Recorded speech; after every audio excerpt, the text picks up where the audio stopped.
Bismillahirrahmanirrahim. Assalamualaikum warahmatullahi wabarakatuh.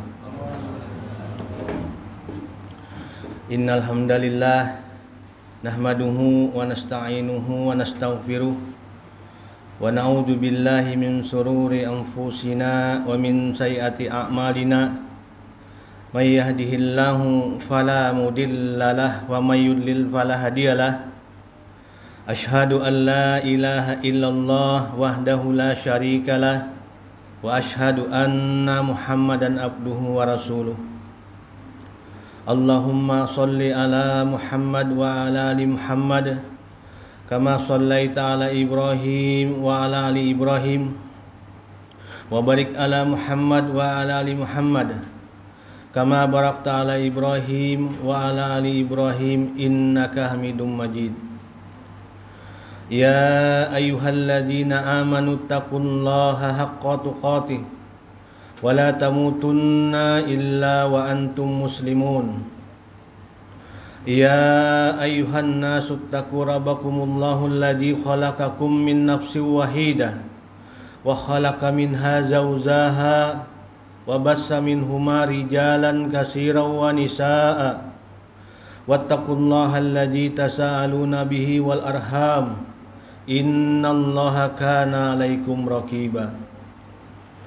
Ya ayyuhalladzina amanu taqullaha wa qulu qawlan sadida yuslih lakum a'malakum wa yaghfir lakum junubakum wa may yuti'illaha wa rasulahu faqad faza fawzan azima.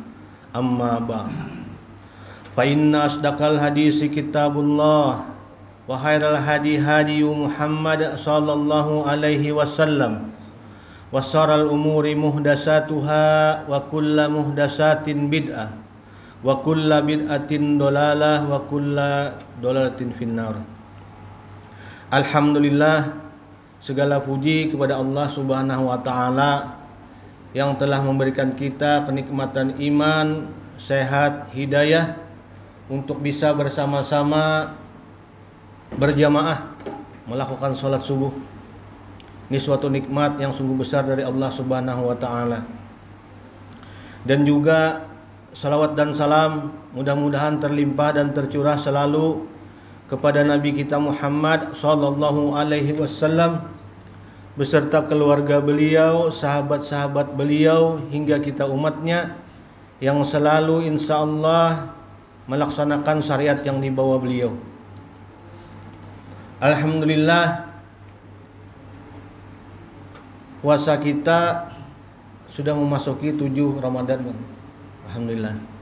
Mudah-mudahan kita semua di sini termasuk golongan orang-orang yang kata Rasulullah yang menemui Ramadan dan ia mendapatkan ampunan oleh Allah Subhanahu wa taala.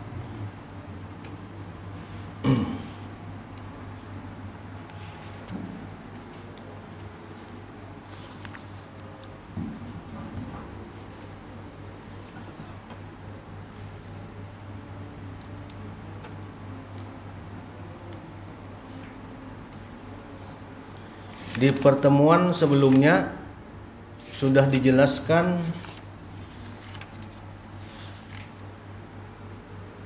bahwa Ramadan ini yang diseru Allah ialah orang-orang yang beriman. A'udzubillahi minasyaitonirrajim. Ya ayyuhalladzina amanu kutiba alaikumussyam kama kutiba alal ladzina min qablikum la'allakum tattaqun.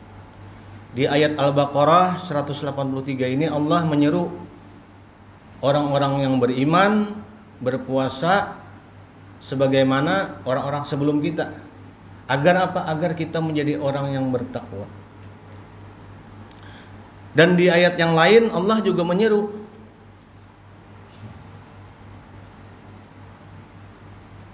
terdapat di surah Ali Imran ayat 200. Ini kaitannya nih, korelasinya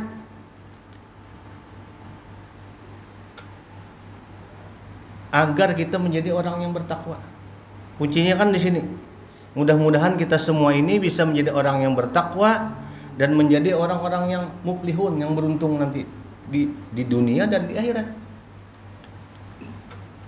Allah berkata juga di sini di surah Ali Imran ayat 200.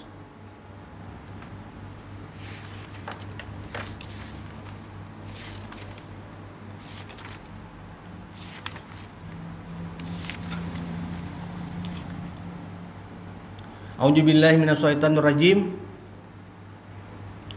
Ya ayyuhalladzina amanu sabiru wasabiru warabitu wattaqullaha la'allakum tuflihun. Apa nih korelasinya nih dengan ayat Al-Baqarah 183 tadi, dengan ayat di surah Ali Imran ayat 200 ini?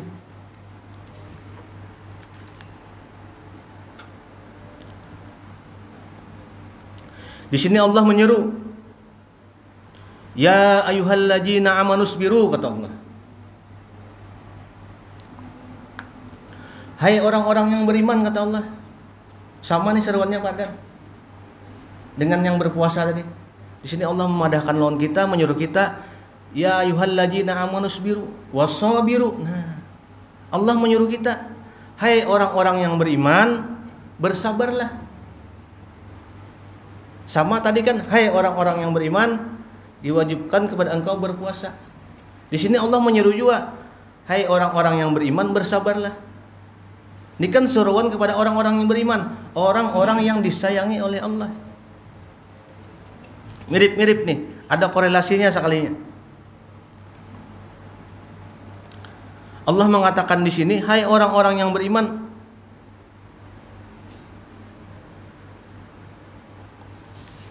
bersabarlah, kata Allah.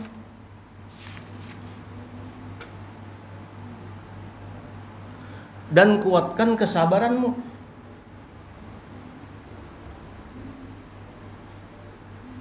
Warabitu, dan tetaplah kamu berjaga-jaga, bersiaga, kata Allah.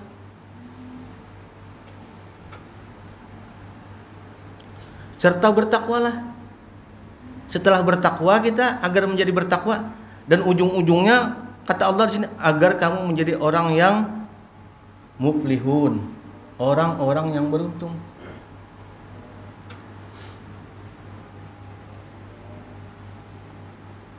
Jadi sungguh besar kaitannya orang-orang yang bersabar dan orang-orang yang berpuasa.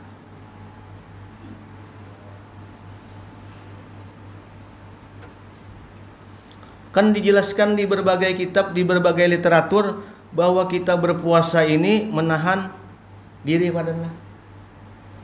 Dan orang-orang yang bersabar juga termasuk orang yang menahan diri. Nah, ini kaitannya nih, korelasinya. Jadi sungguh penting kaitan sabar ini dalam kebaikan ibadah berpuasa ini. Kita mengaplikasikan sabar untuk kebaikan puasa kita, agar puasa kita insya Allah mudah-mudahan puasa yang sempurna.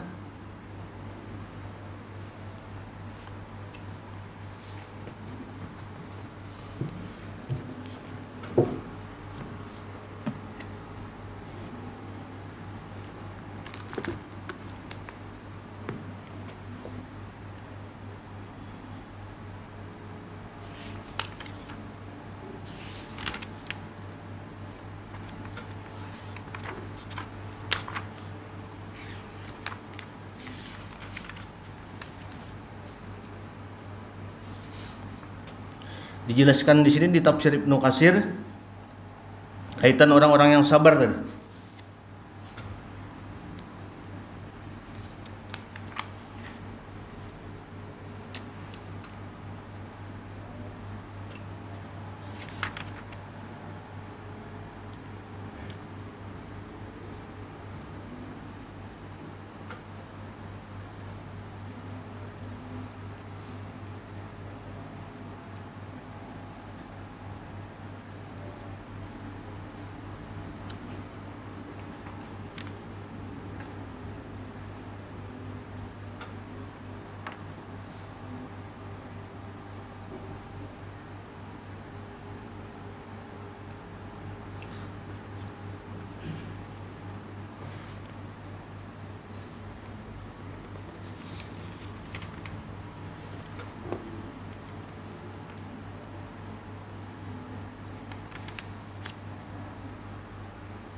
Sesungguhnya Nabi berkata nih di hadis,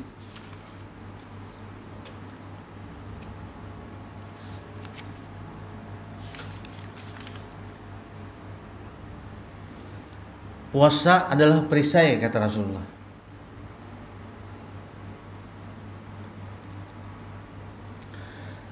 Dan amal-amal yang kita laksanakan, kata Rasulullah, bisa dibalas 10 kali, kata Rasulullah.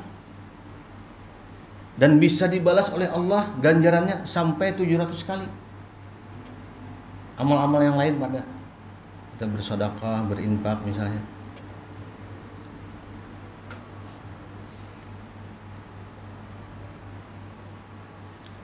Dan sesungguhnya, kata Rasulullah, amal orang yang berpuasa, Allah mengatakan bahwa Allah yang membalas dengan pahala yang tidak terbatas. Nah, ini kaitan dengan puasa nih.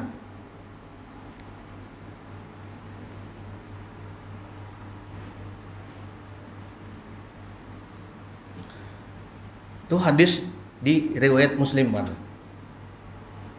Setelah itu ada lagi hadis, Pak Haji. Hadis riwayat Ibnu Majah. Nabi berkata, berpuasa, kata Rasulullah, adalah separuh dari kesabaran. Nah, jadi korelasi kita berpuasa ialah menerapkan ilmu sabar tadi. Kaitannya.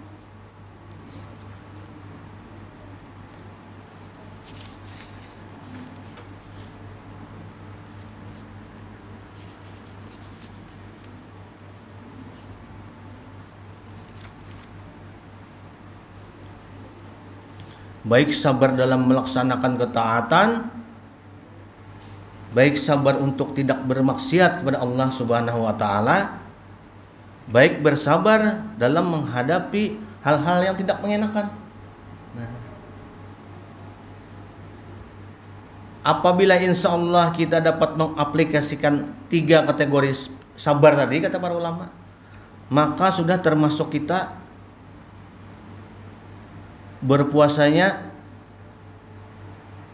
insya Allah orang-orang, ciri-ciri orang yang bertakwa tadi.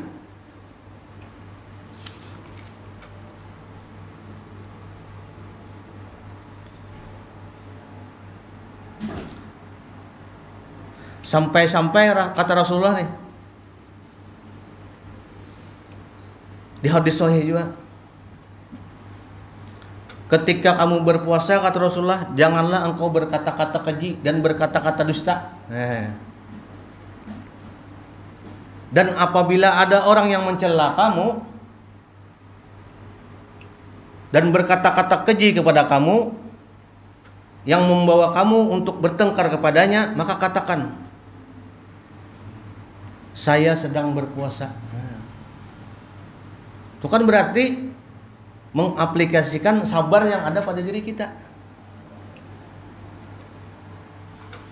Sampai-sampai ada orang yang mengajak nang kada baik, misalnya santri ini. Ada kawan membawai nang bakalahi misalnya. Padahal kan non kawan, saya sedang berpuasa.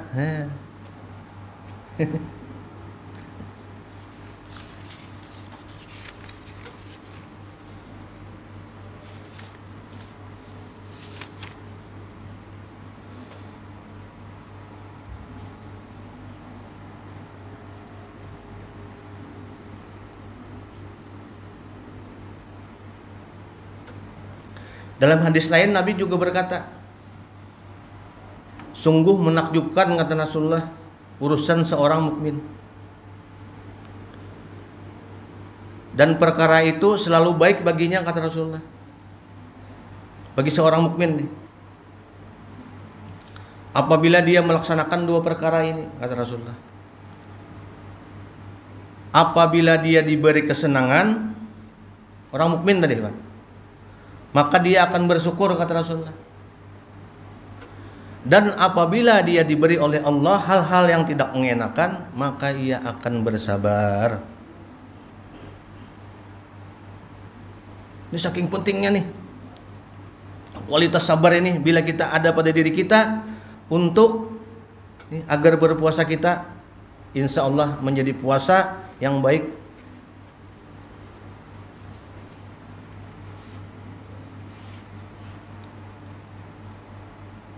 Dalam ayat yang lain Allah juga berkata, A'udzubillahi minasyaitonir rajim. Wasta'inu bis-sabri was-shalah wa innaha lakabiratun illa 'alal khashiin. Ini ada di Al-Baqarah ayat 45. Kata Allah, apabila kita ada kesulitan, kesusahan, kegundahan, mintalah pertolongan kepada Allah dalam sabar dan sholat. Memang Allah meneruskan pada ayat selanjutnya. Dan sabar sholat itu kata Allah memang sulit, kecuali bagi orang-orang yang khusyuk. Apa di sini Ibnu Katsir menjelaskan? Orang-orang yang khusyuk kata Ibnu Katsir ialah orang-orang yang dalam hidupnya selalu dalam rel syariat yang dibawa oleh Nabi. Selalu mengingat Allah, selalu berhati-hati dalam kehidupannya.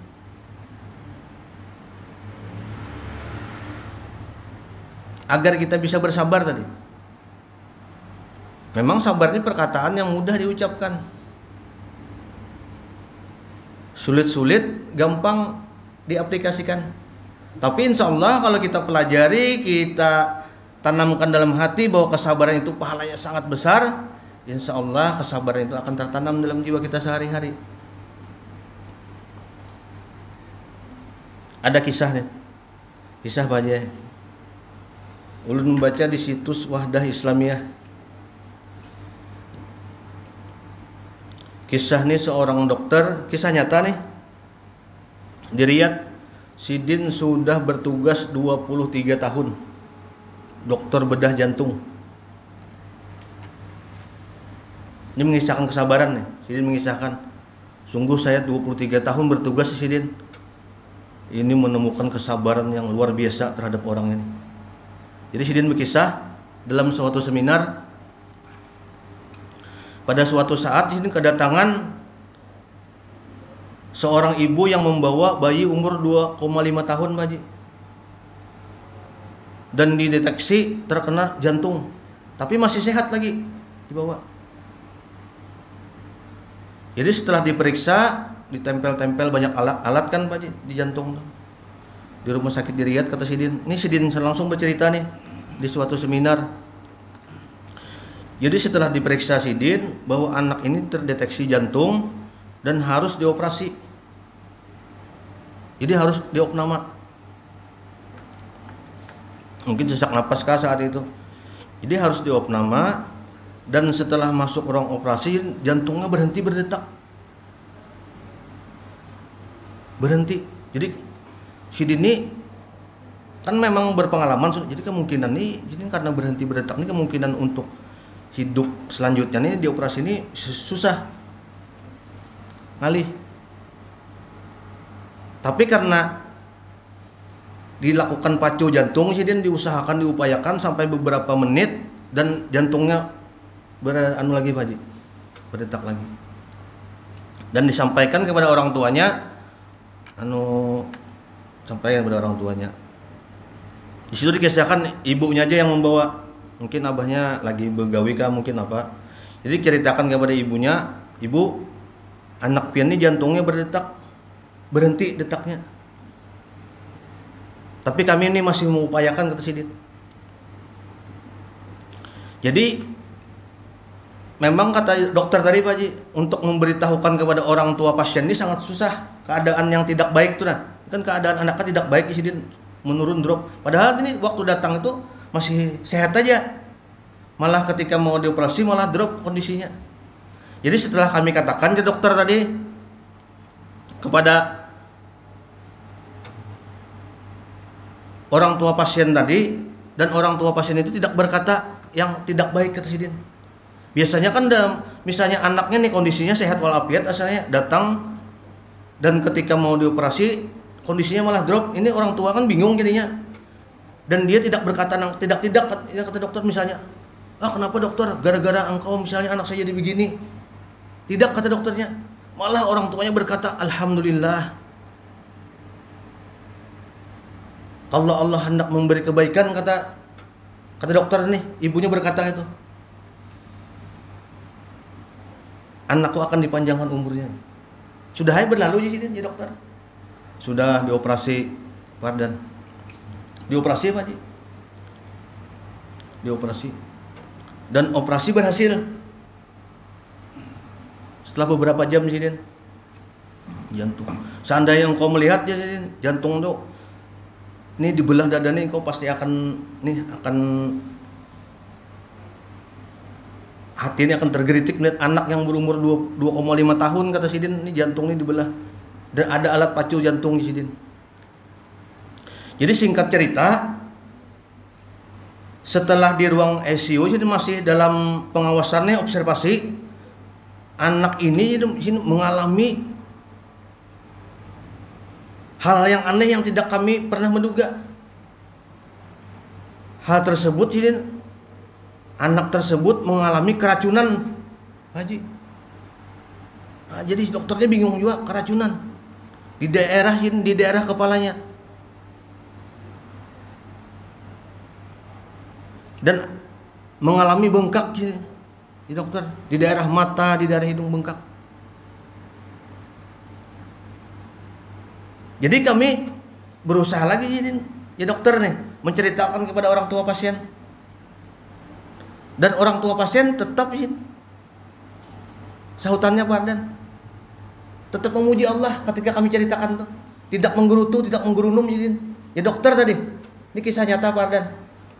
Tidak mencela Allah, tetap berkata alhamdulillah, segala puji bagi Allah Subhanahu wa taala. Seandainya kata jadi ibu tadi ada kebaikan bagi anak saya, maka Allah akan menghidupkan. Selalu begitu kata dokter. Saya ini bingung juga. Ini kesabaran yang kuat apa bagaimana kata dokternya. Setelah berkonsultasi ya sini dengan dokter THT. Dokter THT Pak Ji. Dan alhamdulillah masalah ini teratasi. Udah. Berapa hari sudah tuh? Oh, diopnama.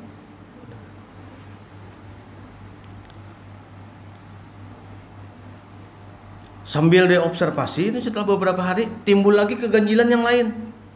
Sudah masuk tuh di ruangan sudah Pak, tidak di ICU lagi kata Sidin. Masuk ke ruangan. Sidin ini ya dokter tadi anaknya itu diletakkan pada bed yang nomor 5, ranjang nomor 5. Dan bersebelahan ya Sidin ya dokter tadi ranjang nomor 6 ada seorang pasien anak juga yang ditunggu ibunya juga. Dan waktu diperiksa Sidin, anak ini tanpa gejala apa-apa mengalami demam yang sangat tinggi sampai 41 derajat. Kan itu panas benar, 41 derajat. Dan ibunya tetap bersabar menunggu anaknya. Tidak menggerutu kepada saya, tidak menekan saya apa. Sambil mencarikan jalan keluar ya kata dokter nih. Apa yang pas lagi obatnya nih? Saya menuju ke bed yang nomor 6. Dan sambil menuju bed nomor 6 ini orang tuanya berteriak kepada saya kata dokter. Wahai dokter, kata orang tua tersebut dari ibu yang menjaga bed kamar yang nomor 6 tadi. Anak saya mengalami yang panas sangat tinggi dan mungkin akan mati, katanya, berteriak-teriak. Jadi setelah saya periksa kata dokter, panas anak ini memang panas 36 lebih berapa, hampir 37. Tapi dalam hati saya bergumam, kata dokter, ibu tadi anaknya 41 derajat dan dia tetap bersabar. Tidak berkata-kata yang tidak baik, kata dokter. Dan sampai di sini alhamdulillah ini kejadian ini dapat teratasi. Setelah beberapa bulan kata dokter, anak ini alhamdulillah keluar dan bisa malah berlari kencang daripada ibunya kata dokter. Saking bahagianya nih. Beberapa bulan Pak di rumah sakit. Jadi singkat kata dokter, anak ini keluar kan waktu itu umurnya 2,5 tahun. Setelah sekitar 2 tahun berjalan, tadi ingat lagi cerita nih. 2 tahun lewat, datang orang, kata dokter nih, menemui saya di rumah sakit itu juga.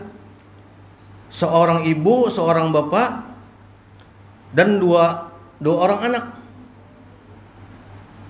Anak itu sekitar umur 5 tahun kata dokter, anaknya yang kedua baru beberapa bulan. Setelah diingat-ingat, oh rupanya ini ibu yang anaknya dioperasi tadi.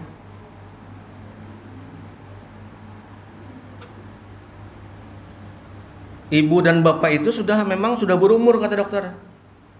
Jadi saya sambil bercanda, sambil berbicara kan, sambil bercerita-cerita, bercanda, bertanya kepada kedua orang tua ini. Ini apakah anak yang ke-12 kata dokternya ini. Saya bercanda dan orang itu malah terkejut. Jadi kedua suami istri ini malah bercerita kepada saya kata dokter. Dan dia bercerita bahwa sesungguhnya anak yang sakit yang umur 2,5 tahun dulu dan sekarang sudah umur 5 tahun itu adalah anak pertama kami. Dan yang ini adalah anak yang kedua kami.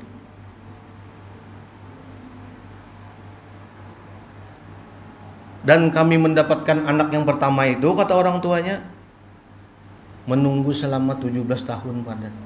Bayangkan banyak. Mandul 17 tahun. Jadi makin terenyuh dokter nih. Bayangkan, menunggu anak 17 tahun, ketika anak itu lahir dan dalam keadaan lucu-lucunya, sehat-sehatnya, anak tersebut sakit. Umur 2,5 tahun pada. 17 tahun menunggu kelahiran anak.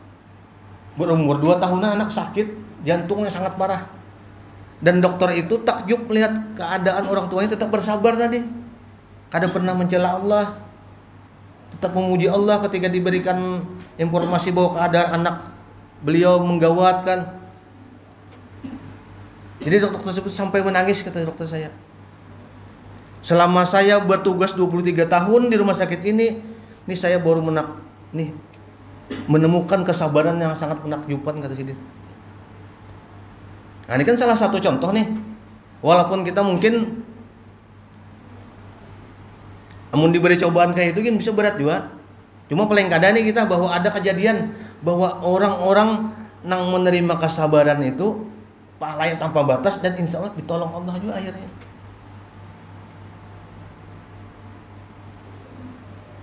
Kan berarti orang itu mengamalkan ketakwaan. Barang siapa yang melaksanakan kesabaran, kata Allah tadi kan di surah Ali Imran tadi, makanya akan menjadi orang yang takwa dan akan menjadi orang yang muflihun, orang-orang yang beruntung. Berarti beruntung terus nih. Seandainya anaknya meninggal juga itu insya Allah pasti kebaikan. Tapi ini alhamdulillah nih kisahnya nih, anaknya nih hidup. Memang nih sulit nih bagi kita, cuma ini motivasi bagi kita untuk melaksanakan kesabaran dalam ketaatan. Ini kan lengkap sih tadi. Kesabaran dalam ketaatan, kesabaran tidak mencela Allah nih dalam dapat musibah. Ini kaitannya dengan berpuasa tadi. Puasa tadi kan kita ini juga menahan diri nih, menahan hawa dan nafsu kan. Untuk jadi Nabi, apabila orang yang berpuasa dia tidak meninggalkan perkataan-perkataan yang keji dan perkataan-perkataan dusta, maka sia-sia puasanya. Nah, itu kan termasuk orang yang tidak bisa menahan kesabaran. Jadi kaitannya sabar dengan puasa ini korelasinya sangat intens. Ini cerita tadi kan memotivasi kita nih untuk menguatkan kesabaran.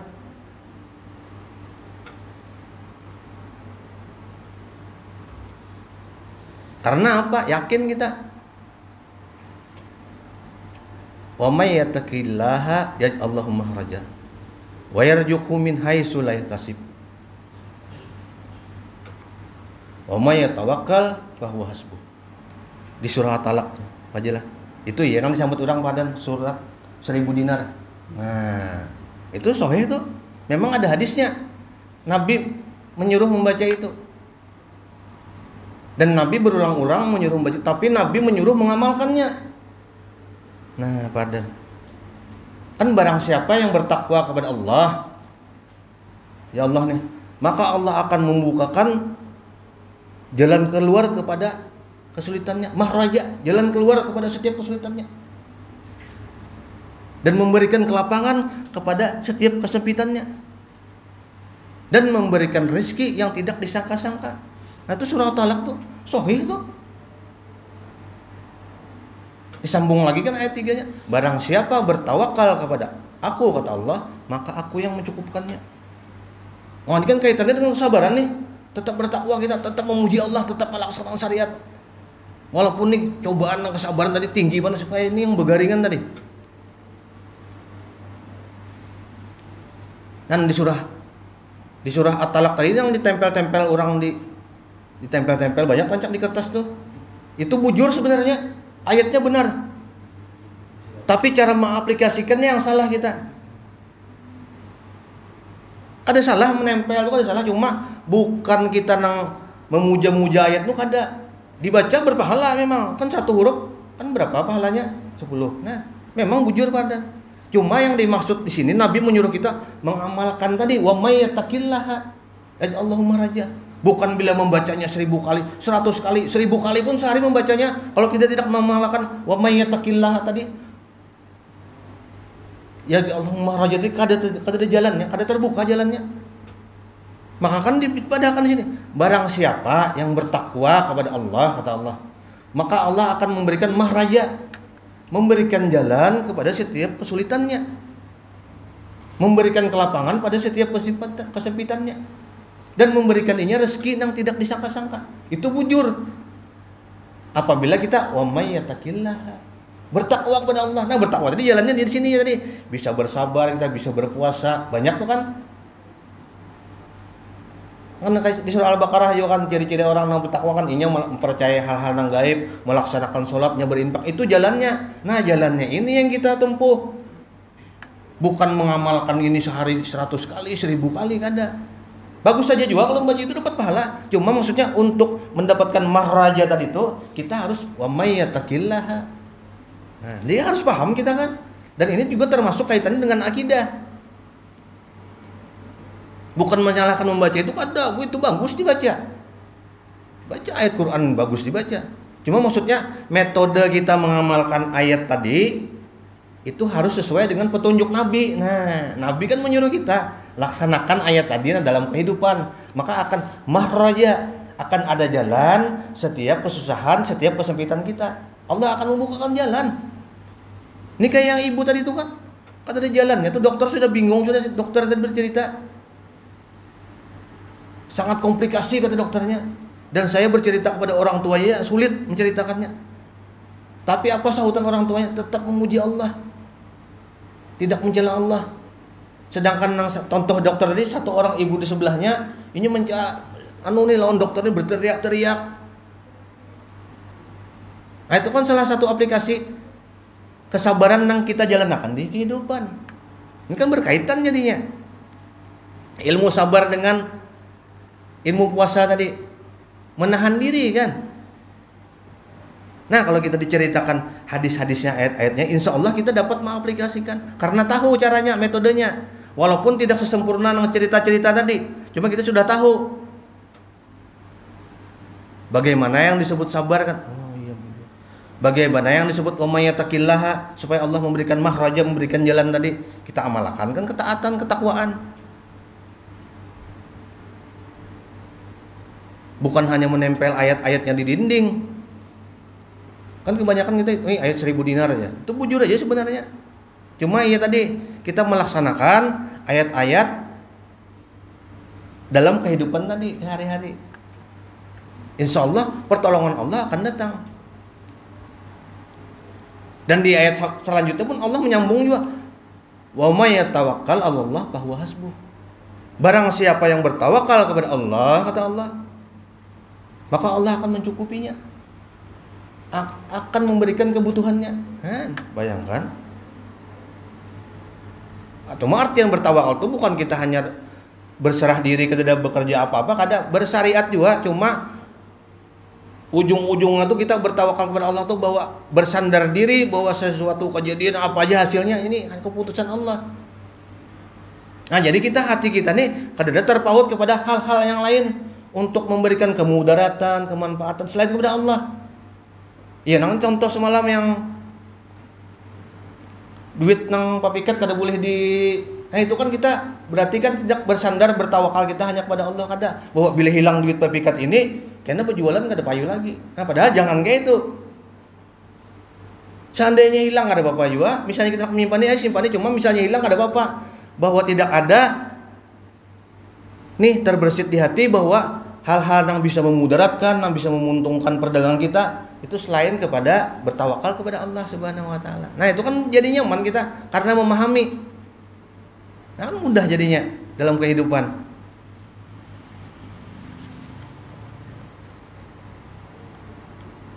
Nah, berkaitan dengan puasa tadi, mudah-mudahan kita termasuk nih. Ada ulun membaca juga. Janganlah engkau berpuasa seperti ular ya. Sehendaklah kamu berpuasa seperti ulat ya wajibnya. Ada membaca. Itu filosofinya. Dan filosofi ini benar. Bujur filosofinya. Memang dalam kehidupan dijelaskan di cerita tuh bahwa setiap orang yang berpuasa ini sampai-sampai binatang yang ingin menghendakkan kebaikan pun ini akan berpuasa. Misalnya jadi di cerita tuh seperti ular. Ular itu bila hendak mendapatkan kebaikan kepada kulitnya berganti yang tidak kusam, tidak supaya cerah lagi, ini akan berpuasa untuk berganti kulit. Namun apa setelah ular berpuasa dan berganti kulit? Ular itu tetap seperti inya sebelum dulu belum puasa, hasilnya sama aja pada. Tidak menambah kebaikan bagi ular itu ada. Tetap aja kulitnya, tetap aja tabiatnya seperti ular. Tetap aja tabiat yang dimakannya, tetap aja tabiat yang kada baik, tetap membahayakan itu maksudnya filosofinya. Kalau berpuasa seperti ulat, dikisahkan di sini, ulat itu hanya berpuasa dan dalam puasanya itu dia mengurung diri dan setelah berpuasa dia akan menghasilkan tabiat yang kada seperti ulat lagi. Ulat itu kan binatang yang tambak narakus pemangsa daun bin habis dalam berapa dimakannya.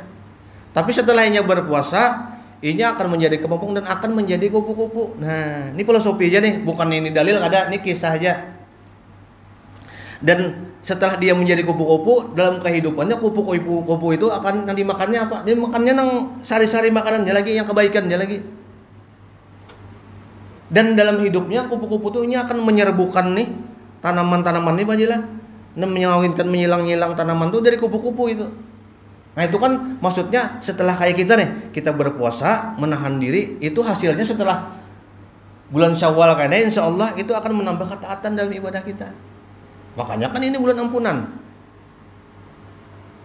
Bulan pembelajaran, bulan penggosokan dosa dihabiskan. Mudah-mudahan setelah lulus ini insya Allah kita akan menjadi lebih baik. Nah, mudah-mudahan semua kita nih termasuk nang lolos puasanya. Amin insya Allah. Menjadi orang yang bertakwa tadi dan menjadi orang akhirnya muflihun tadi, orang-orang yang beruntung. Amin.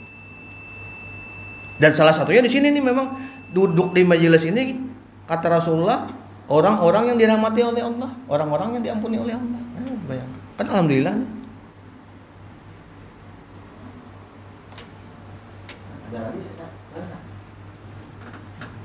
Mudah-mudahan Allah merahmati kan.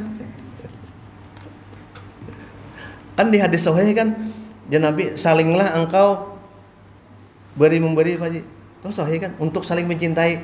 Itu kan sahih tuh. Untuk saling terpaut hati, saling mencintai.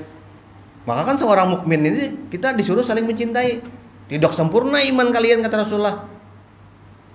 Wa man kana bil yaumil akhir, kada sempurna iman kita nih mencintai. Apabila kita mencintai saudara kita, kebaikan bagi saudara kita sama mencintai kebaikan untuk diri kita. Nah.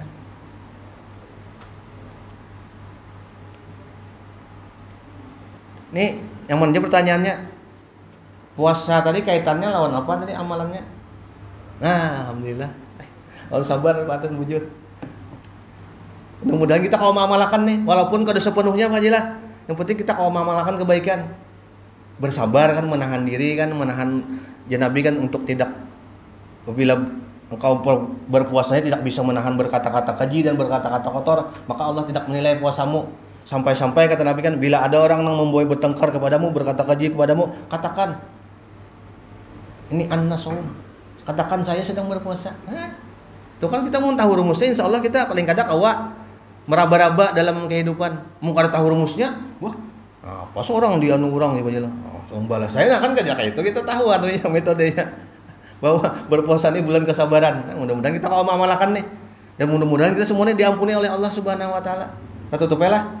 Subhanakallahumma wa bihamdika asyhadu an la ilaha illa anta astaghfiruka wa atubu ilaik. Assalamualaikum warahmatullahi wabarakatuh.